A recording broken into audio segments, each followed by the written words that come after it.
ఈ cinema 7 days తర్వాత ఇంకా సెకండ్ వీక్‌లో థియేటర్‌లో ఆడాలంటే చాలా విషయాలు జరగాలి. అందులో ఫస్ట్ నా సినిమా బావుండాలి. ఆడియన్స్‌కి నా సినిమా నచ్చాలి. తర్వాత వేరే సినిమా గురించి వాళ్ళు ఆలోచించాలి. వాళ్ళు భయపడాలి. నాది ప్రాబ్లమ్ కాదు. నా సినిమా బావుంటే నా సినిమా థియేటర్‌లో ఉంటుంది. అదే సినిమా పద్ధతి. ఇండియాస్ బిగ్గెస్ట్ మూవీగా వచ్చిన పుష్ప 2 మూవీ సంచలనం రేపింది. ఈ సినిమాలో ఐకాన్ స్టార్ అల్లు అర్జున్ నట విశ్వరూపం చూపించారు. Brilliant director Sukumar class taking తో ఈ సినిమా బ్లాక్ బస్టర్ సెన్సేషనల్ గా నిలిచింది. ప్రపంచ స్థాయి ప్రొడక్షన్ వాల్యూస్ తో ఈ సినిమాని సుకుమార్ రైటింగ్స్ తో కలిసి మైత్రి మూవీ మేకర్స్ సంస్థ నిర్మించారు. డిసెంబర్ 5న ప్రపంచ వ్యాప్తంగా రిలీజ్ అయిన ఈ సినిమాను ప్రీ రిలీజ్ ఈవెంట్ ను ఆ మధ్య బీహార్ లోని పాట్నాలో భారీ ఎత్తున నిర్వహించిన సంగతి తెలిసిందే. ఈ వేడుక ఇండియా మొత్తం హాట్ టాపిక్ గా నిలిచింది. సుమారు 3 లక్షల మందికి పైగా ఈ ఈవెంట్ లో పాల్గొన్నారు.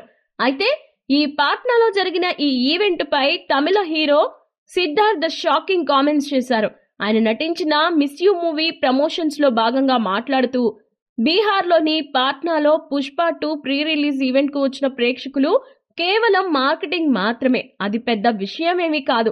రోడ్డుపై జేసీబీ వర్క్ చేస్తున్నా కూడా ఎక్కువ మంది గుమిగూడతారు. బీహార్ లాంటి చోట అంత క్రౌడ్ రావడం మ్యాటర్ ఏం కాదు. మీరు పెద్ద మైదానాన్ని బ్లాక్ చేసి ఈవెంట్ ను నిర్వహిస్తే ప్రజలు ఆటోమేటిక్ గా గుమిగూడతారు. ఒక బిర్యానీ బీరు ఇస్తే రాజకీయ నాయకుల మీటింగ్ కూడా జనాలు విపరీతంగా వస్తారు. అలా అని రాజకీయ పార్టీలు గెలుస్తాయా అంటూ సిద్ధార్థ కామెంట్ చేశారు. కాగా ఈ కామెంట్స్ ప్రెజెంట్ సోషల్ మీడియాలో తెగ వైరల్ అవుతున్నాయి.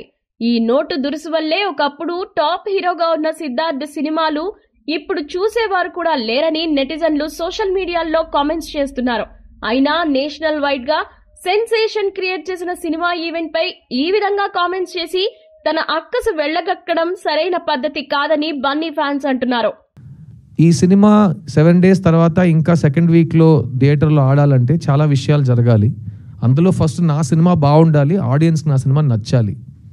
తర్వాత వేరే సినిమా గురించి వాళ్ళు ఆలోచించాలి. వాళ్ళు భయపడాలి. నాది ప్రాబ్లమ్ కాదు. నా సినిమా బావుంటే నా సినిమా థియేటర్‌లో ఉంటుంది. అదే సినిమా పద్ధతి.